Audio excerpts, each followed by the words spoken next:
lounging, son. Welcome back to the Comic Lounge. My name's Ryan. And I'm Manny.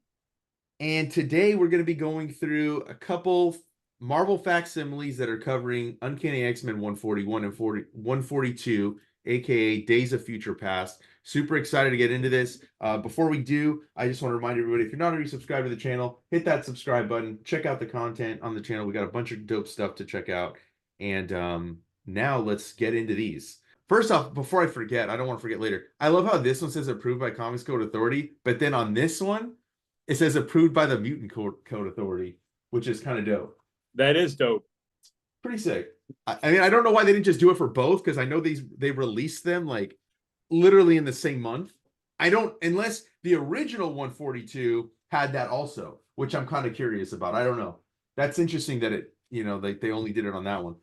One of the most iconic covers in comic book history, definitely in X-Men history, this John Byrne, Terry Austin cover with Old Man Wolverine and Old Kate Pryde and all these fucking mutants slain, apprehended.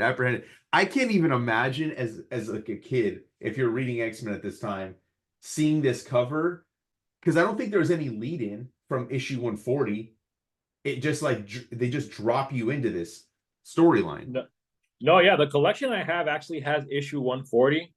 It's like a Wendigo story. Like there's no mention of it at all. So you're right, and this is way before the internet and all that shit. So it wasn't like there was like super advanced solicitations and all that. Yeah, just such a great fucking cover, dude. Yeah, one of the most iconic covers in comic book history. Yeah, for sure. We open up and we see New York is just trashed. It says it, Park Avenue in the upper 70s. When Kate Pryde was a child, it was one of the swankiest neighborhoods in the city, if not in the world. Now it's a slum, abandoned, derelict, dying, much like the city, the country, the planet around it. Welcome to the 21st century. It's such a great intro into this future, which is funny because at the time, this is the year 2013 is what they call out for the Days of Future Yeah, Past. dude, that's fucking 11 years ago now. Yeah. So it's kind of funny to see what they thought this future could look like, based on this being created in 1980 when the storyline started. Kind of remind me again of something like from Escape from New York, like with these guys. Yeah, totally, dude. Escape from New York was heavy on my mind. I mean, it's one of my favorite movies ever. I love that movie. Yeah. It's influenced so much that I guarantee you they must have been thinking about it too, and the way that they show New York, all boarded up, fucked up, roving gangs of punks, yeah. And then we see she's got this thing that's cutting off her powers, but she doesn't care. She's gonna fight against all odds, like she says. Then we get Wolverine. I really dig the jacket, dude, and I dig the fucking white temples, because it's 30 years and that's all that's changed, really. His hair's a little white, because he ages differently, and he doesn't holster with a gun. Yeah, and what's crazy though is he doesn't pop the claws. But he doesn't have that collar because at the moment he's working for the Canadian Resistance Army. Kate's a part of a resistance group with, some of the other mutants that are still alive. Wolverine's doing his thing. Then we get the lowdown of what's going on. Basically concentration camps happened, for mutants. They're working. I like the bus being pulled by horses. And the Sentinels are they're working for the Sentinels. We see this massive graveyard. And all these people, not just mutants, we see Ben Grimm, Johnny Storm, Susan Richards, Reed Richards. And then your mind goes, how many other people are dead in this world? And again, it's just it's crazy to think that they just out of nowhere dropped all X-Men fans into this dark future. And it does tie into the present, but that's the cold opening. There's no lead in at all. See Storm, old Storm, Colossus. And at this point, they're married. And then you see the wheelchair. And if you paid attention to the gravestones, it's not Charles Xavier already. Yeah. It's Magneto, though. And he's got to be old as fucking shit at this point. Such beautiful John Byrne art, too. Oh, man. dude, yeah. Yeah, see, I didn't grow up with, the John Byrne stuff. No, that was a little bit before my time. I read the tail end of it, but for me, it was Silvestri, Jim Lee. Same. And then, obviously, I think when I started, he was on She-Hulk, which I love his She-Hulk stuff. Yeah. It's some of my favorite stuff of his. But, you can't beat this era of X-Men, dude.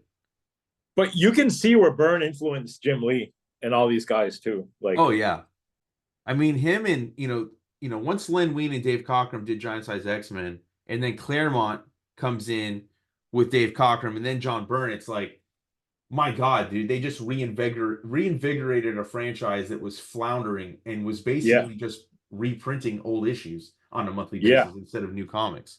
And then we get the whole plan here, which is pretty crazy. And they do follow this in the Days of Future Past movie.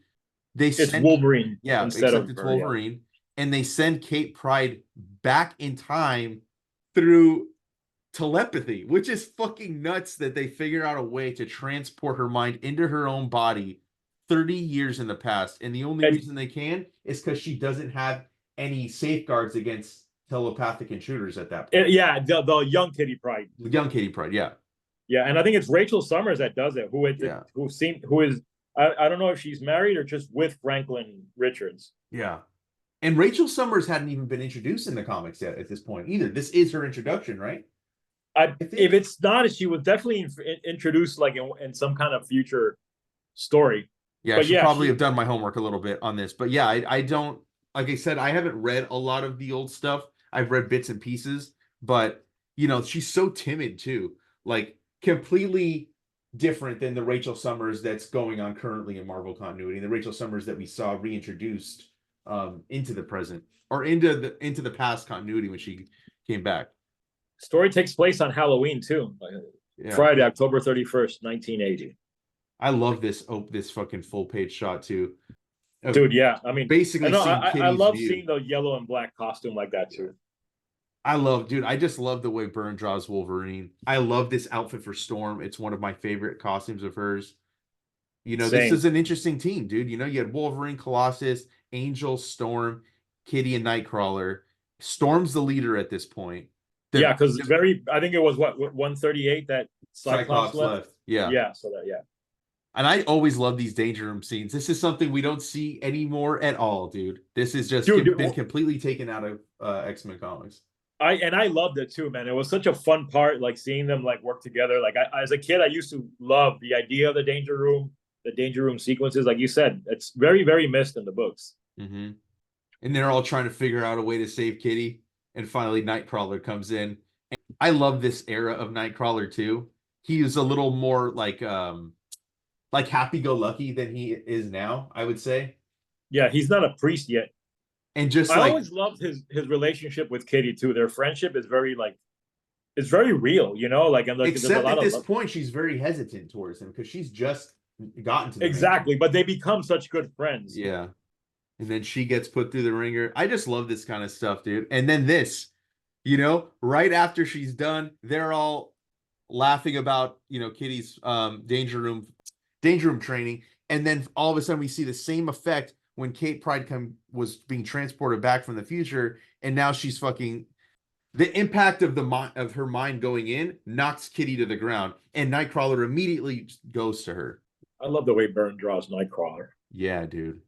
It's funny too, because I've heard through podcasts, especially observations, that Byrne really liked Wolverine, but Dave Cockrum loved Nightcrawler. Like Nightcrawler was his favorite of the. Wasn't he a Dave Cockrum creation? Yes, Storm, Nightcrawler, Colossus, and I believe Nightcrawler was because Cockrum also did Legion of Superheroes. Like some of these characters were characters that were Legion of Superheroes. Yes, Storm especially, and Nightcrawler. I don't remember how many of the other ones.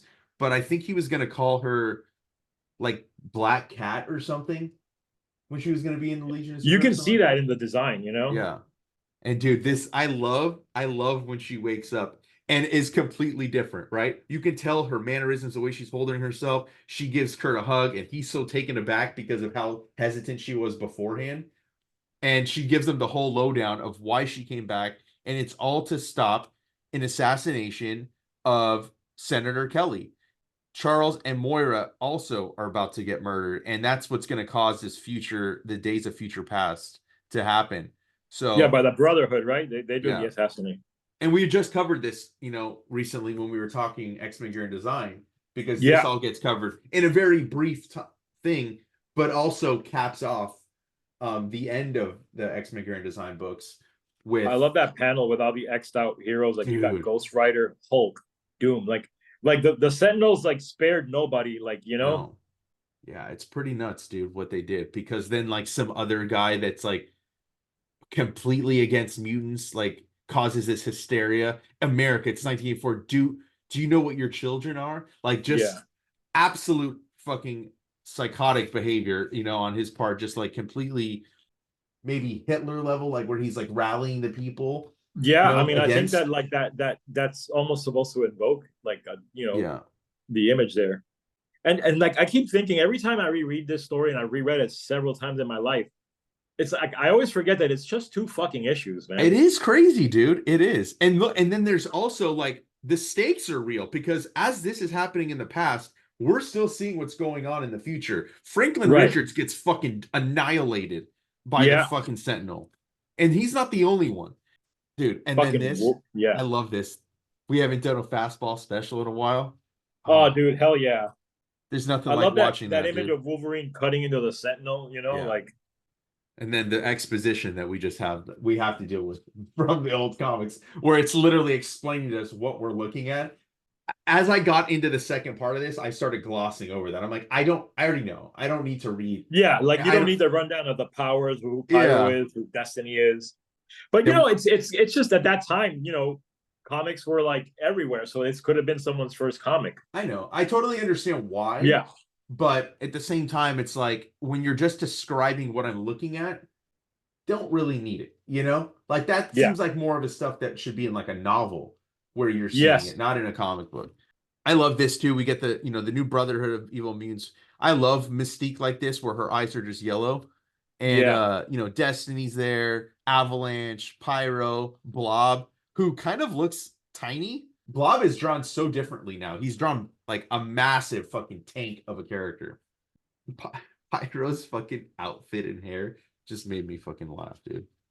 Then we get the famous scene of like, at the Senate where they're talking about a possible mutant registration act, and then Charles Xavier sees his X-Men come in and notices like something's got to be wrong. Why else would they be here? And then immediately, I like this, dude. How you see just in the background the cracking of the wall. Yeah, like slowly, yeah, and this fucking avalanche coming through. Yeah. And so the X-Men wouldn't even have been here at this point if not for Kate Pryde. And that's the Yeah. reason why, she was sent back, because it would have been too late by the time they found out, because they would have already made the kill. The Terry Austin cover. Dude, of Wolverine being fucking his flesh being blasted Yeah. off. Oh, dude, and then when we see it in the comic, that's another iconic image panel. John Byrne has 100%. so many iconic panels. Like, we'll get into it when we talk eventually, but like the Dark Phoenix saga when he's like coming out of the sewer. Oh The yeah, Hellfire dude. Club. I love this split too, how Kate Pryde is the thing that's joining both the past and the present, or the present and the Yeah. future, right? And so we get this split down the middle. Oh my god, I love this too, this half double Oh page yeah, the spread. huge panel then, yeah. Yeah, dude.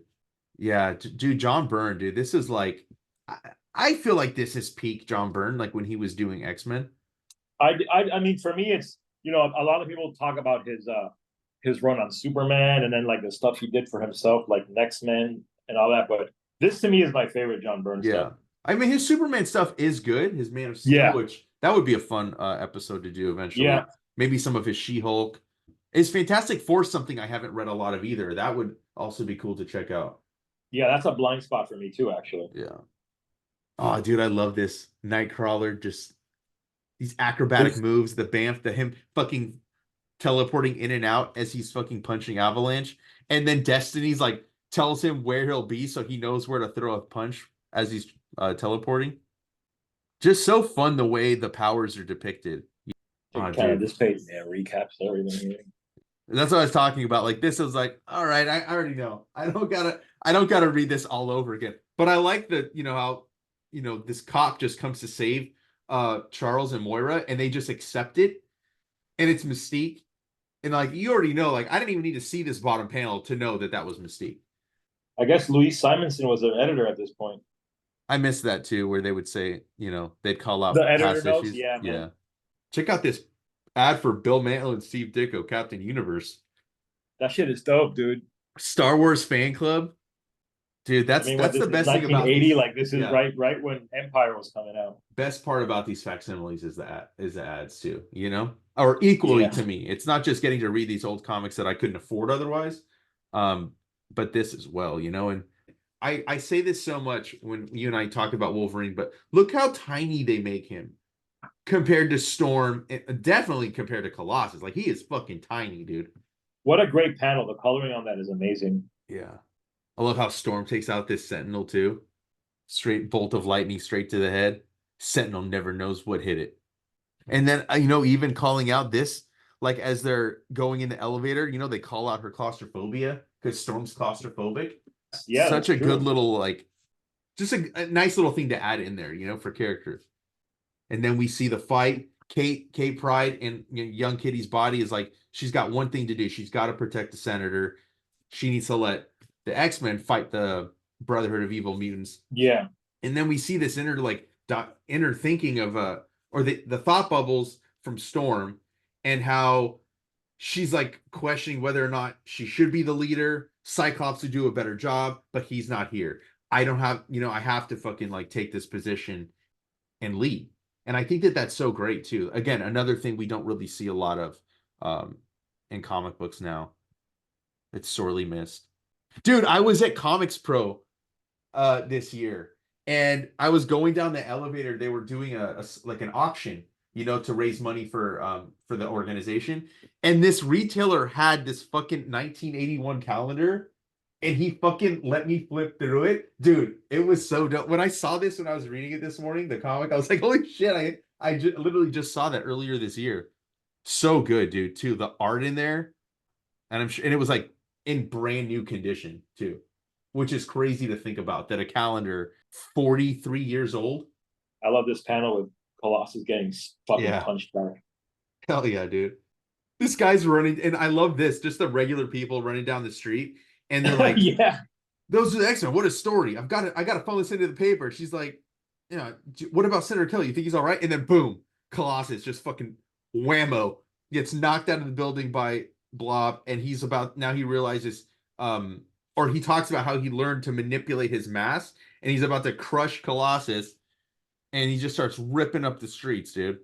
And the X-Men are just like they're getting taken down, kind of, you know, like they're not having such an easy time with this new Brotherhood of Evil Mutants. And then the army coming in, they don't give a shit what mutant they hit, and they fucking blast Colossus away. So instead of hitting the people that are gonna attack them, they're attacking the people that are helping them because they, in their mind, they're all the same.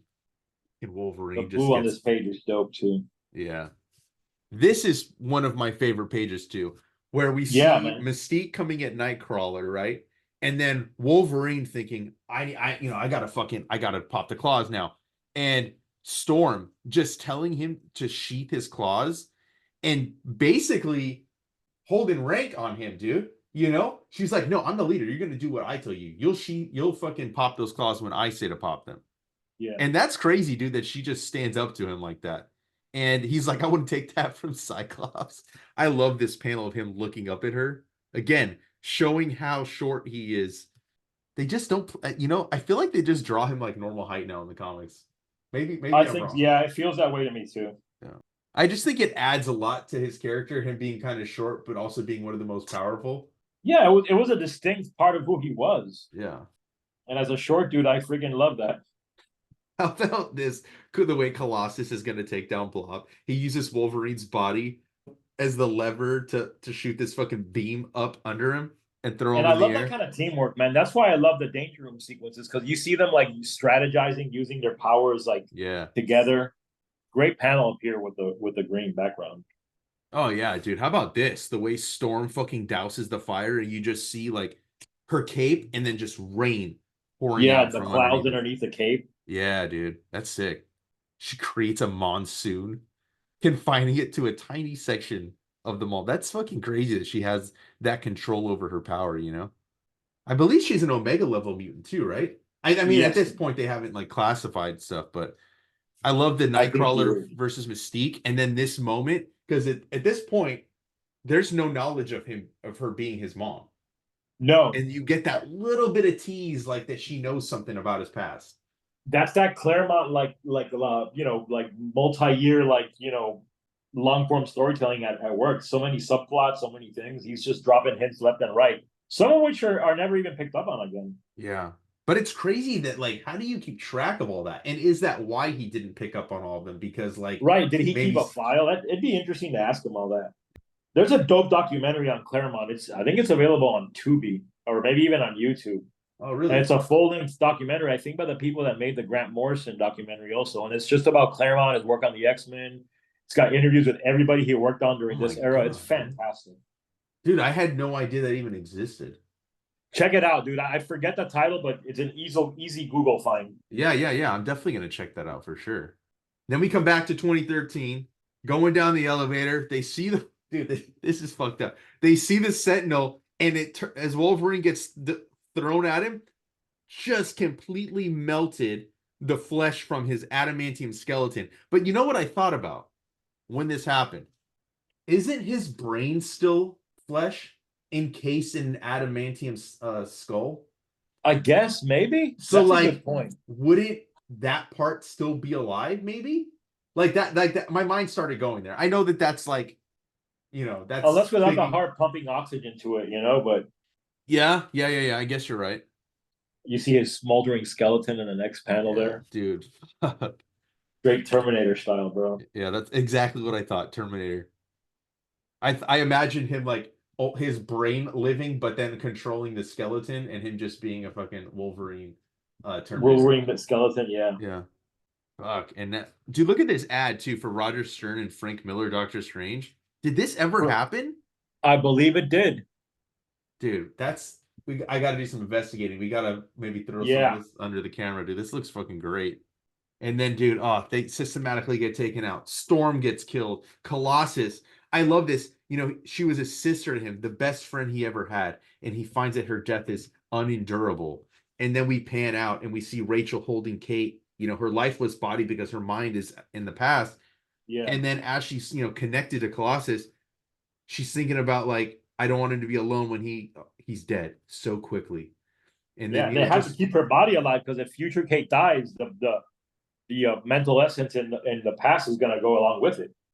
So we see that, she's coming up and she's like, oh, Destiny probably can't see me because like I'm a time anomaly, which Destiny had mentioned before when Mystique said, are we going to succeed? Right.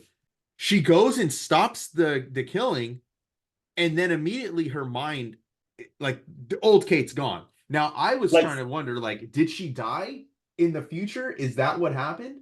Or did that future or cease did to she exist? change? Pretty fucking cool story though, dude. I love this. I mean, like I always thought as a kid, oh, it's probably like a few issues because I'm so used to like these like 4, 5, 6 part, maybe even 8. Yeah. I thought it was like a 5. Like even when I saw the collection for the first time, I'm like, all right, so it's probably like 5 issues. Yeah. No, they padded it out with some great stuff, but 2 and done, my friend. I mean, that should be kind of a lesson on how to do a cool storyline. You don't need to do that many issues to do a great storyline. No, I think you and I have talked about it. Like they should get back to like maybe doing like one issue stories, or at the most 2. Like I think you're gonna build more readership that way too. Yeah, because it's easier to jump in. When you jump in and it's like part 3 of 6, you're like, oh, I guess I'll just right. Part 3 of 6 of a crossover with the entire, like it's tough, man. And so they give Kitty the lowdown. They don't want to they can't tell her too much about like her future, but they say that she's just as delightful and admirable as you are. And so like they question, like, did we change the future? What happened? Only time will tell. And then we get the epilogue where we see Sebastian Shaw, Senator Kelly, the president who's shrouded in shadow, and they're fucking taking Henry Gyrich, and they're gonna create some new Sentinels to deal with the mutant threat. Yeah. And funny enough, like as we record this, I just got done watching the latest episode of X-Men 97, and spoilers, it deals with Henry Gyrich and the Sentinel program and all that stuff. So I've always very timely. I've always thought he was a douchey character. Yeah, really. You know what? It's not just that we've been going through X-Men Grand Design. It's X-Men 97 that has made me want to like go back and read a bunch of old X-Men. Yeah, what a fun cartoon. And when it's done, I would love to do a video on the cartoon because I think it's I think that would be a lot of fun, dude, to fucking have just like a conversation about it. And we definitely will do that. I think there's only 10 episodes right? For Yeah. the season. And then, you know, I did an episode on the next issue that comes after this, which was a Christmas issue with Kitty Pryde fighting some aliens that look like aliens from the movie. But great storyline, 2 fantastic issues. So happy that Marvel's doing these facsimiles. So is DC. But it's so great to be able to get these at a really reasonable price, and get to see the old ads, all that good stuff. So if you haven't read this, I highly recommend picking them up. This is the way to read it.